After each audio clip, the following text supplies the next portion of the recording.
BTG+. Baixe o app e inove seu jeito de usar banco. Estadão Notícias. Imagine um hipotético país na América Latina com poucos recursos para ajudar sua população na mais grave pandemia de sua história. Um país com restrição de vacina, sistema de saúde colapsado e com milhões de desempregados. O que um país como esse poderia fazer se achasse, porventura, 3 bilhões de reais em seu orçamento? E toda a imprensa pergunta para mim, como você vai governar sem eu tomar lá da cá? Eu devolveria a pergunta a vocês. Existe outra forma de governar ou é só essa? Se é só essa, eu estou fora. O Estadão revelou, neste domingo, com exclusividade, um orçamento secreto do governo federal. Neste valor, 3 bilhões de reais para beneficiar deputados e senadores que votaram com a gestão Bolsonaro nas eleições para as presidências da Câmara e do Senado. Durante 3 meses, a reportagem do Estadão rastreou o destino dos 3 bilhões de reais e para onde os senadores e deputados indicaram os recursos.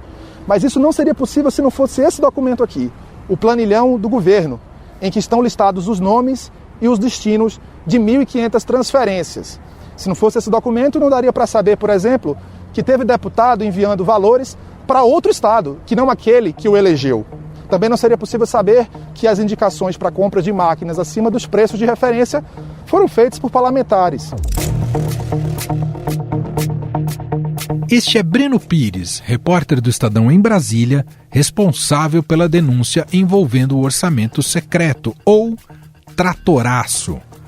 Para se ter uma ideia, com esse valor era possível, por exemplo, conceder 5 milhões de auxílios emergenciais, no valor de R$ 600, ou comprar 58 milhões de doses da vacina da Pfizer, ou realizar com sobra o censo demográfico, cancelado neste ano por falta de verba. A cada ano, um parlamentar tem direito a indicar, no máximo, 8 milhões de reais. O valor corresponde à metade da cota total de emendas impositivas. A outra metade deve ir obrigatoriamente para a saúde. Essa regra vale para todos os 513 deputados e 81 senadores. Desde o início do governo Jair Bolsonaro, os deputados e senadores têm ampliado a influência sobre o destino das verbas públicas. Em 2019, o Congresso criou um novo tipo de emenda, dando ao relator geral do orçamento o poder de remanejar a previsão de gastos do governo federal para outras áreas. Em seguida, o parlamento aprovou uma lei que dava aos deputados e senadores o direito de impor ao governo quais obras seriam feitas e em quais cidades, indo muito além das tradicionais emendas parlamentares. O presidente Jair Bolsonaro vetou essa mudança. Em novembro de 2019, ele barrou a possibilidade dos integrantes do Congresso assumirem formalmente o controle da execução do orçamento. Na mensagem de veto, Bolsonaro disse que o dispositivo proposto é contrário ao interesse público e, abre aspas, investe contra o princípio da impessoalidade que orienta a administração pública. No entanto, os parlamentares que apoiaram os candidatos do governo nas eleições do Congresso Nacional conseguiram expandir esse poder de direcionar gastos do orçamento. O governo Bolsonaro fez exatamente o que havia vetado. Secretamente, entregou 3 bilhões do Ministério do Desenvolvimento Regional para atender às indicações de deputados e senadores, em dezembro de 2020. O objetivo era consolidar a base de apoio e ajudar a eleger Arthur Lira, presidente da Câmara, e Rodrigo Pacheco, presidente do Senado. Os dois são aliados do presidente Bolsonaro. Como disse o Breno Pires, a gestão Bolsonaro abriu o cofre e destinou 3 bilhões de reais para 250 deputados e 35 senadores aplicarem em obras em seus redutos eleitorais. O dinheiro saiu do Ministério do Desenvolvimento Regional. O recordista de indicações no planilhão de 3 bilhões foi o senador Davi Alcolumbre. Então, presidente do Senado, ele indicou só para a Codevasf 81 milhões de reais. Ao todo, ele foi responsável por destinar 271 milhões de reais do orçamento do Ministério do Desenvolvimento Regional. Ainda no topo da lista estão aliados influentes do Planalto. O líder do governo no Senado, Fernando Bezerra Coelho, com 125 milhões de reais, o deputado Arthur Lira, com 114 milhões, e o senador Ciro Nogueira, presidente do Progressistas, com 135 milhões. O único único que pode romper essa barreira, o establishment, a máquina, o sistema, é Jair Bolsonaro. Que nós temos moral e honestidade para cumprir essa missão. Esses valores, pelas regras orçamentárias, deveriam ser gastos pelo governo por meio da seleção de projetos com critérios técnicos e levando em consideração as condições socioeconômicas das localidades beneficiadas. Existem dois caminhos que esse dinheiro pode traçar, um mais burocrático e outro mais flexível. Adivinha qual foi escolhido? Essas verbas foram encaminhadas à Companhia de Desenvolvimento dos Vales do São Francisco e do Parnaíba, a Codevasf, onde os deputados e senadores, em muitos casos, dizem apenas o tipo da obra, o tipo de máquina utilizada e não informam a localidade específica que será beneficiada. Não dá para continuar administrando o Brasil dessa forma. O parlamento indicando ali, impondo seus nomes. Durante o governo de Jair Bolsonaro, a Condevasf foi turbinada e loteada pelo Centrão, que aplicou cerca de 1/3 desses recursos por imposição dos políticos que a controlam. Além do orçamento, o governo loteou também a Codevasf. A empresa estatal criada para atuar no desenvolvimento do Rio São Francisco, pela primeira vez chegou ao extremo norte do Brasil, graças a uma lei sancionada pelo presidente Jair Bolsonaro. Assim, passa a atender o estado do Amapá, que elegeu o senador Davi Alcolumbre. Todos os cargos de chefia do órgão são ocupados por apadrinhados políticos de deputados e senadores, a maioria do Centrão. São os aliados que dão sustentação ao governo do presidente Jair Bolsonaro.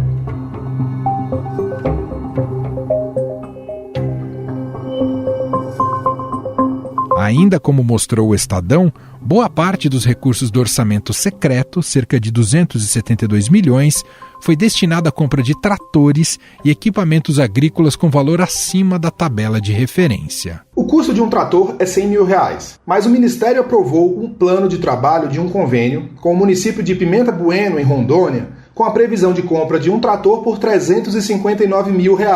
Também houve retroescavadeiras, motoniveladoras, pás carregadeiras acima do valor de referência nos mais de 1.000 convênios firmados pelo Ministério do Desenvolvimento Regional. Pela cartilha da pasta, quando o produto a ser comprado é mais caro do que a referência, cabe aos municípios bancar a diferença de preço. Mas na maioria dos casos, o próprio governo aprovou repasse em valores superiores aos da referência. Um dos exemplos é o do deputado Charles Fernandes, do PSD da Bahia, que chegou a indicar uma associação beneficente a qual queria destinar uma retroescavadeira no interior da Bahia. O parlamentar escreveu que o item deve ser comprado por R$300 mil, o que supera em R$50 mil o preço de referência.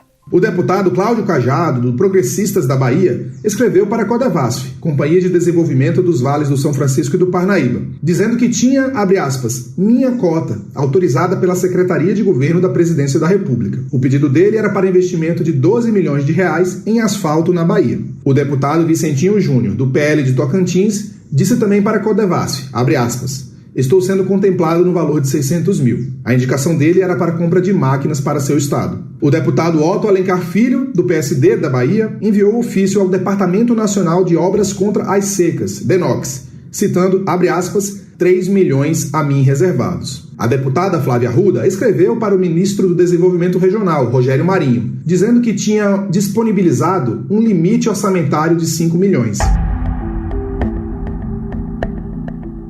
E para entender mais a gravidade deste escândalo e por que ele pode ser considerado um mensalão disfarçado, a gente conversa agora com o economista e fundador da Associação Contas Abertas, Gil Castelo Branco. Tudo bem, Gil? Obrigado por nos atender. É sempre um prazer estar com vocês, Emanuel. Olhando um pouco historicamente, olhando para a política brasileira desde a redemocratização, a gente tem que olhar para o escândalo do tratoraço como algo, como mais do mesmo, ou você vê elementos inéditos e mais sofisticados nesse esquema de corrupção que o Estadão trouxe à tona?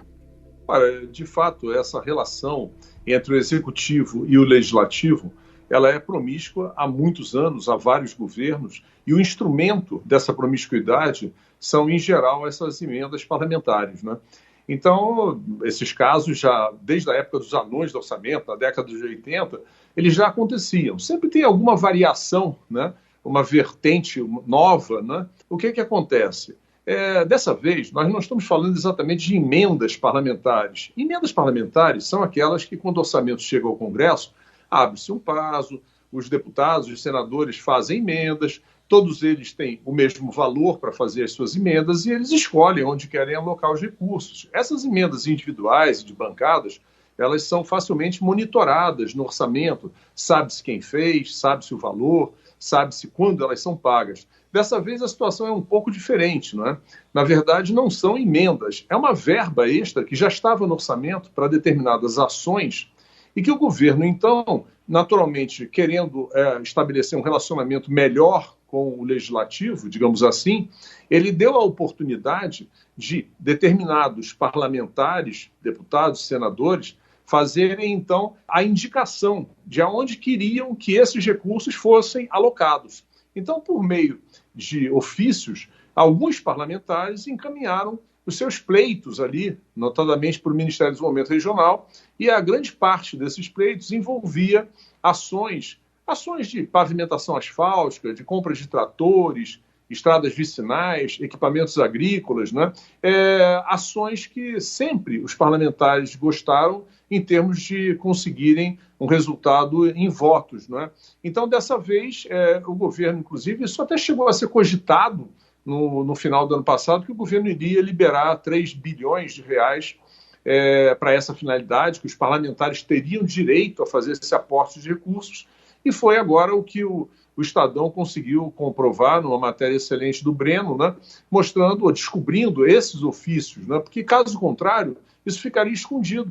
Porque, ao contrário do que acontece com as emendas individuais de bancadas, em que nós conseguimos monitorar, elas são colocadas como no chamado RP9, que é uma espécie de uma caixa preta, que são as emendas, teoricamente, do relator, e, nesse caso, entraram todos esses pleitos desses parlamentares, como nós vimos, entraram justamente nesse RP9. E aí não se sabe exatamente, pelo orçamento, pelo acompanhamento normal orçamentário, não se sabe quem fez esse pleito, qual o valor, se foram ou não foram pagos. Então não se consegue saber porque esse RP9 é uma caixa preta. Quer dizer, imagina-se que muito provavelmente, até porque alguns parlamentares da oposição já estão reclamando, imagina-se que os parlamentares da base governista ou aqueles que o governo queria agradar é que tenham sido contemplados com esses recursos, né?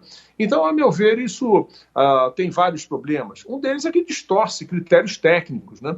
O orçamento é aprovado com valores para essas ações, para esses programas, e não sai ali na hora da aprovação do orçamento a indicação de em qual lugar acontecerá esse fato, não é? Então, naturalmente que as pastas têm critérios técnicos para definir aonde fica melhor a compra de um trator, um equipamento agrícola ou de uma pavimentação asfáltica. Evidentemente, existem critérios técnicos, mas quando, então, os parlamentares atropelam esse processo técnico, deixa de existir o critério técnico e passa a existir um critério de interesse político. Esse é um dos problemas. O outro problema, naturalmente, é a falta de transparência, porque não fosse o Estadão, o Breno, numa excelente matéria, conseguir esses ofícios, até agora nós não saberíamos dizer se isso aconteceu de fato, se foi liberado, quem foram os parlamentares. Inclusive, eu até imagino que, como os parlamentares achavam que isso jamais viria à tona, eles, inclusive, na primeira reação deles, como a matéria do Estadão mostrou, eles negaram, não, isso não aconteceu. E somente quando, então, era mostrado o ofício, é que eles reconheciam que isso tinha acontecido.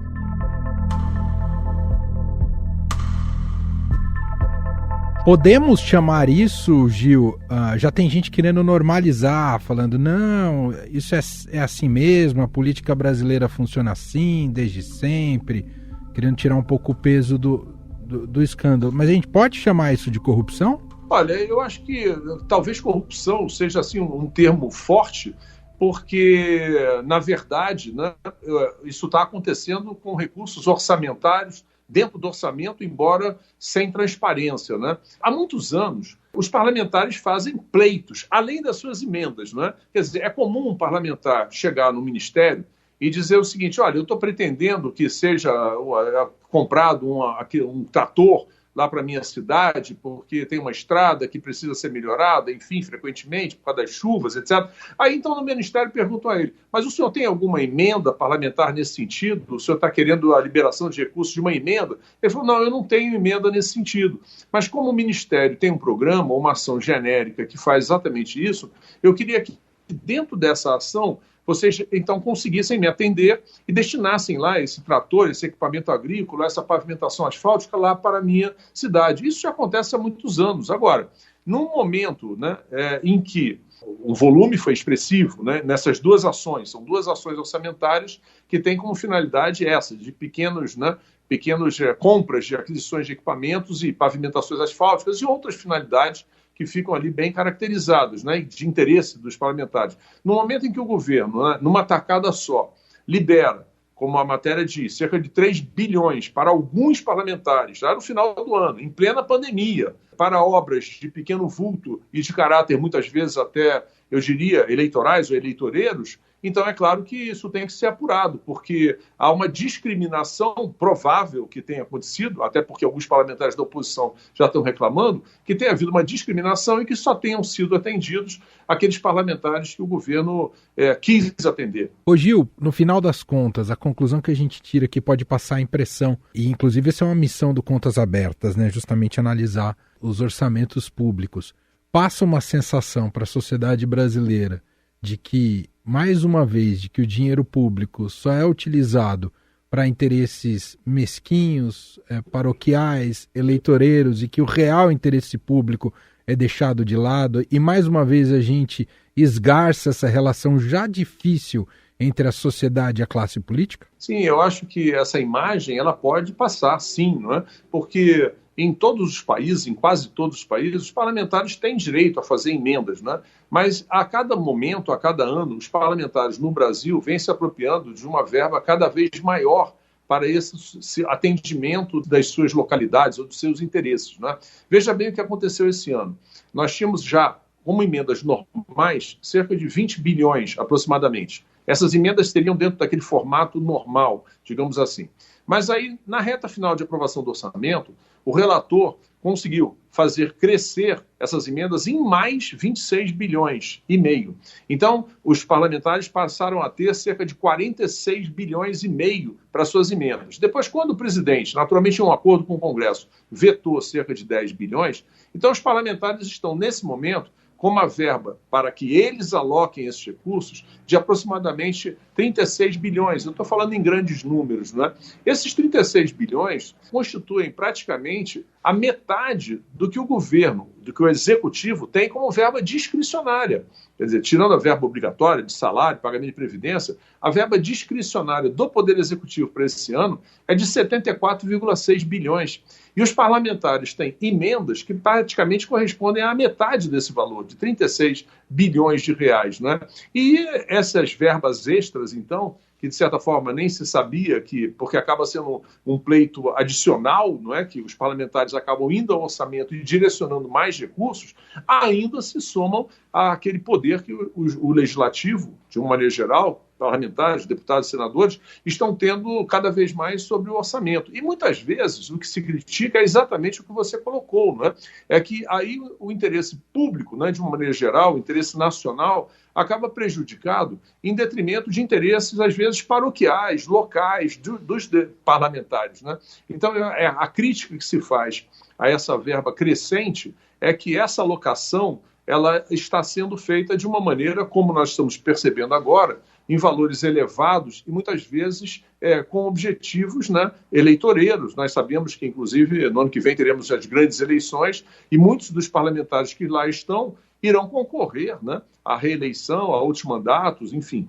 Eu acredito que é isso que nós precisamos criticar, não é? Veja até que, por coincidência, 3 bilhões era exatamente o valor que nós precisávamos para realizar nesse ano o censo demográfico. Verdade. Não é? Muito bem. Ouvimos Gil Castelo Branco, fundador da Associação Contas Abertas, gentilmente aqui comentando com a gente o impacto do escândalo Tratoraço revelado pelo Estadão. Muito obrigado, viu, Gil? É sempre um prazer estar com vocês.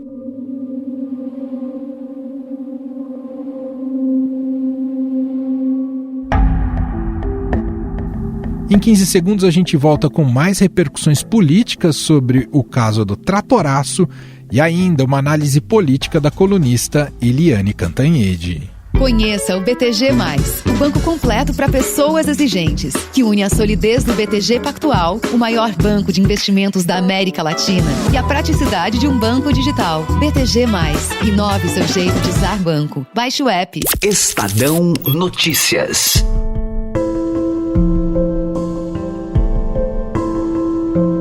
A Codevasf foi procurada pela reportagem do Estadão e disse que as nomeações atendem às disposições legais e os normativos internos. Questionado sobre os critérios para a aplicação dos 3 bilhões e sobre os termos dos ofícios dos parlamentares, a Secretaria de Governo da Presidência da República disse que não tratou do assunto e que não reservou cotas. Por sua vez, o Ministério do Desenvolvimento Regional disse que os valores, abre aspas, foram executados conforme definição do Congresso Nacional. Ou seja, o Ministério reconhece que os critérios foram políticos e não técnicos. Parlamentares da oposição vão pedir que o Ministério Público Federal e o Tribunal de Contas da União investiguem o caso. O líder da oposição na Câmara dos Deputados, Alessandro Molon, afirma que o caso revelado pelo Estadão é gravíssimo e fere pressupostos de publicidade e transparência do orçamento. O líder da minoria da Câmara, o deputado Marcelo Freixo, informou que vai entrar com representação no Tribunal de Contas da União para que a Corte instaure auditoria e apure todas as circunstâncias a respeito do orçamento secreto criado pelo governo Bolsonaro. Afinal, qual pode ser o destino político do governo e dos parlamentares envolvidos no Tratoraço? Sobre este assunto eu converso agora com a colunista do Estadão e da Rádio Eldorado, Eliane Cantanhede. Olá, Eliane, tudo bem? Olá, Emanuel. Olá, ouvintes. Eliane, na história política brasileira, desde a redemocratização, a gente já viu alguns escândalos envolvendo aí a compra do parlamento, de base parlamentar, para garantir apoio parlamentar. E, inclusive, desde que o Tratoraço veio à tona, nos lembramos de alguns deles, muito notórios, né? Anões do orçamento, mensalão e agora o Tratoraço sob o governo Bolsonaro.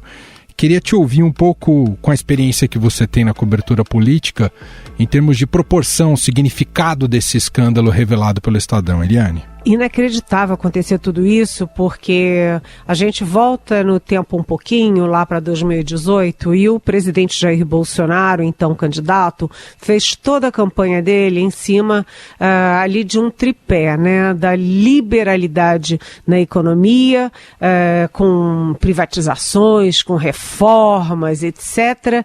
Nada funcionou, nada foi adiante. O Paulo Guedes, ministro da Economia, deixou de ser o posto Ipiranga para ser...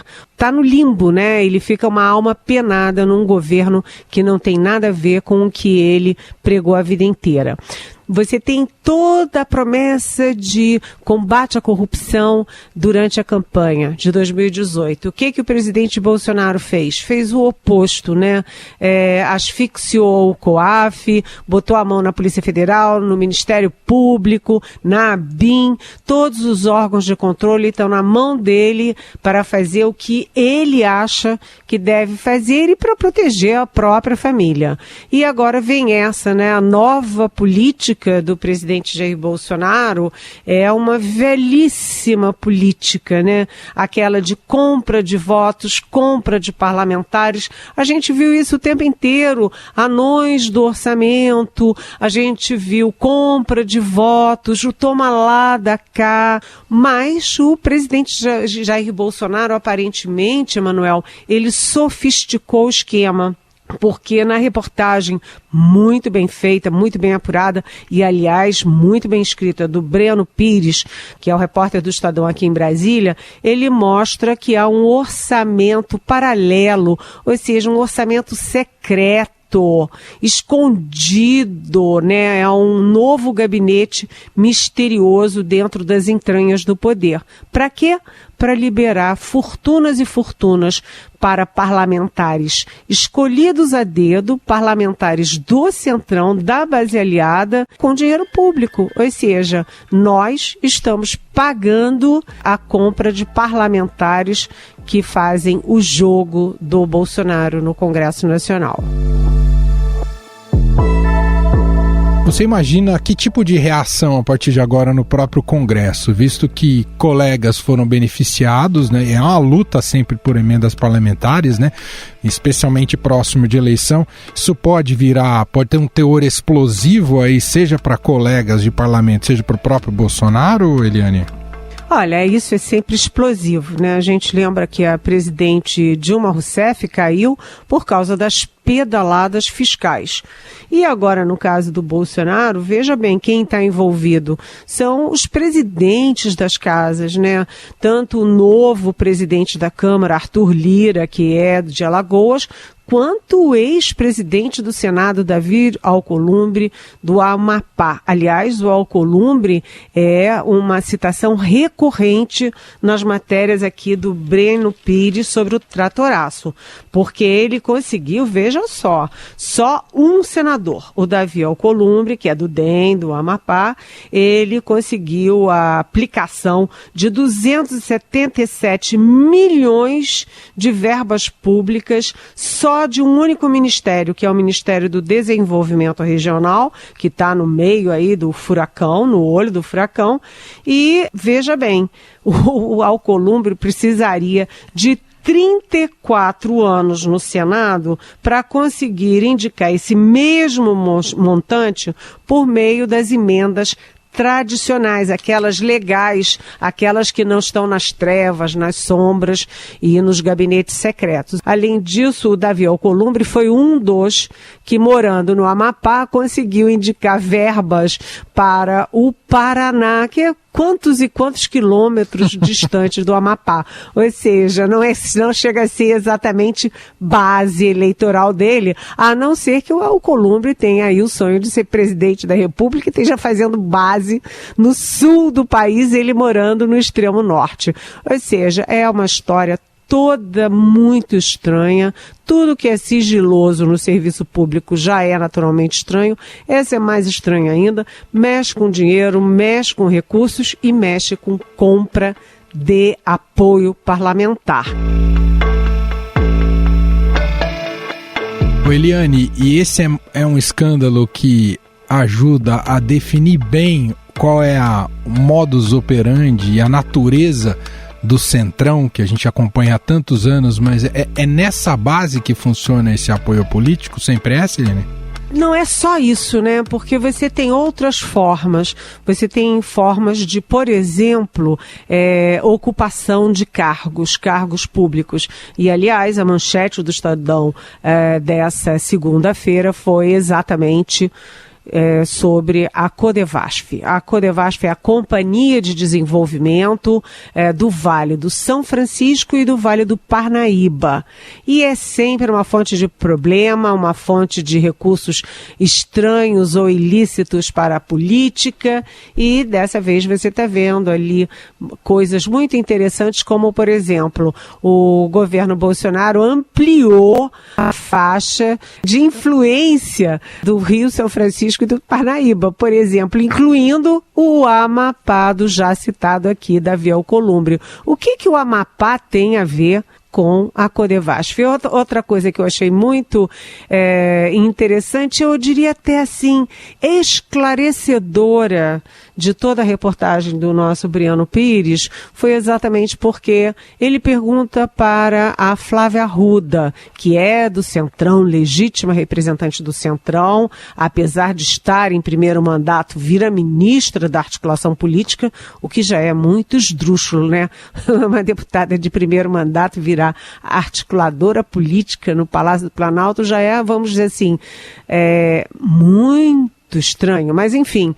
Aí o Breno liga para ela: minha senhora, e a sua verba lá da Codevasf? E ela responde: Codevasf?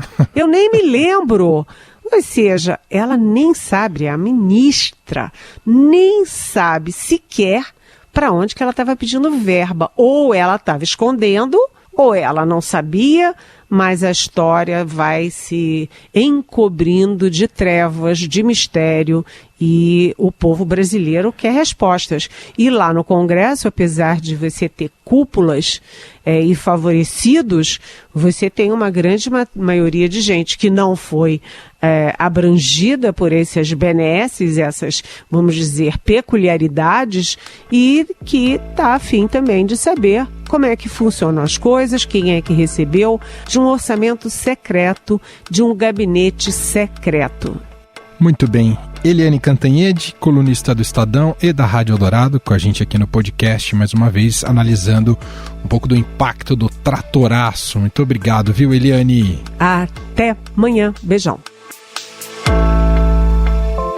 Estadão Notícias. E este foi o Estadão Notícias de hoje, terça-feira, dia 11 de maio de 2021. A apresentação foi minha, Emanuel Bonfim, na produção e edição Gustavo Lopes, Júlia Corá e Ana Paula Niederauer. A montagem é de Moacir Biasi e o diretor de jornalismo do Grupo Estado, João Fábio Caminoto. Escreva pra gente, podcast@estadão.com. Um abraço para você e até mais.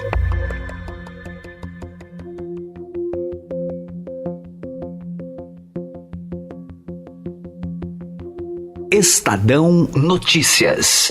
Vivemos em constante transformação e para ajudar as empresas a estarem conectadas com pessoas, nós criamos o Estadão Blue Studio, uma nova operação dedicada para criar soluções publicitárias inovadoras e orientadas à performance. O Estadão Blue Studio entrega projetos customizados, branded content, publicações e uma série de eventos consagrados pelo mercado. Não importa o tamanho do seu desafio, para nós, sempre existe uma boa solução. Estadão Blue Studio, conteúdo de alta performance.